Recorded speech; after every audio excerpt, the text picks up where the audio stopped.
नमस्कार। आप सुन रहे हैं द बॉलीवुड रेडियो और मैं हूं आपके साथ अनूप आकाश वर्मा। दोस्तों, आज का किस्सा आशा पारेख का है। लाखों दिलों पर राज करने वाली आशा पारेख ने आखिर शादी क्यों नहीं की? अपने जमाने की बेहतरीन एक्ट्रेस आशा पारेख लंबे समय तक फिल्मी पर्दे पर राज करने वाली एक्ट्रेस हैं। आशा पारेख ने अपने चुलबुले अंदाज और ग्लैमरस अवतार से दर्शकों के दिलों में एक खास जगह बनाई थी। 60 और 70 के दशक की खूबसूरत एक्ट्रेस आशा पारेख ने अपनी जिंदगी में बड़े संघर्ष किए। वहीं उन्होंने फिल्मों में कई रिजेक्शन का भी सामना किया, लेकिन कभी हार नहीं मानी। आज के इस पॉडकास्ट में हम आपको आशा पारेख की जिंदगी से जुड़े कुछ किस्से सुनाने वाले हैं, जिसमें एक किस्सा उनकी शादी न करने के फैसले का है। बेहतरीन अदाकारा आशा पारेख तकरीबन 80 बरस की हो रही हैं। उनका जन्म 2 अक्टूबर साल 1942 को गुजरात में हुआ था और गुजराती फैमिली से ताल्लुक रखने वाली आशा पारेख की माता मुस्लिम और पिता गुजराती थे। जानकारी के मुताबिक आशा को 60 और 70 के दशक में सिर्फ उनकी फिल्मों के लिए ही नहीं बल्कि हाई स्पीड फीस के लिए भी जाना जाता था।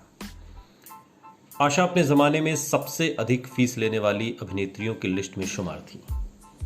आशा पारेख ने चाइल्ड आर्टिस्ट के तौर पर फिल्मी करियर की शुरुआत की और उन्होंने कई फिल्मों में काम किया, लेकिन उनकी सभी फिल्में उस दौर में फ्लॉप हो गईं। वहीं आशा पारेख ने हार नहीं मानी और 16 साल की उम्र में उन्होंने बतौर एक्ट्रेस पर्दे पर एंट्री ली।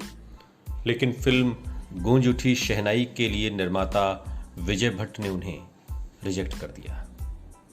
विजय भट्ट ने एक्ट्रेस के रूप में उन्हें रिजेक्ट करने के ठीक 8 दिन बाद उन्हें निर्माता सुबोध मुखर्जी और नासिर हुसैन ने एक बड़ी फिल्म ऑफर कर दी।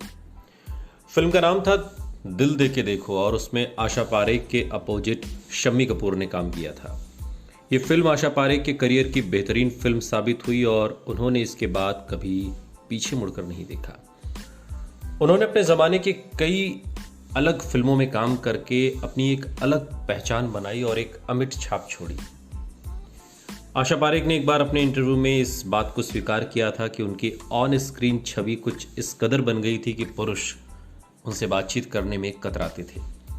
आशा पारेख ने कहा था कि असल जिंदगी में पुरुष मेरी तारीफ करने से हिचकते थे, मुझसे बात करने में कतराते थे और मुझे याद है कि एक बार मैंने गाना अच्छा तो हम चलते हैं के लिए सफ़ेद शरारा पहना था।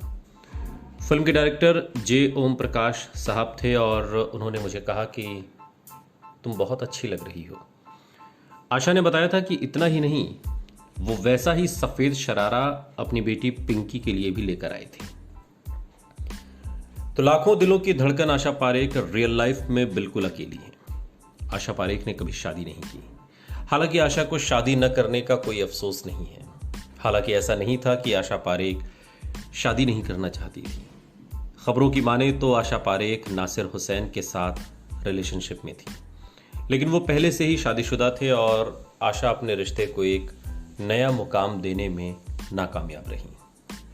रिपोर्ट्स की माने तो आशा पारेख नासिर हुसैन से बेहद प्यार करती थी। इतना ज़्यादा प्यार करती थी कि वो पूरी जिंदगी अकेले बिताने का फैसला किया और एक तरफा मोहब्बत करती रही। लेकिन आज भी आशा पारेख को तमाम शोज़ में देखा जाता है, गेस्ट अपीयरेंस के तौर पर नज़र आती हैं। तमाम dance show, laughter challenge, Kapil Sharma के शो में भी आई थी। खुश रहती हैं लेकिन अकेली रहती हैं। सुनते रहिए द बॉलीवुड रेडियो, सुनता है सारा इंडिया।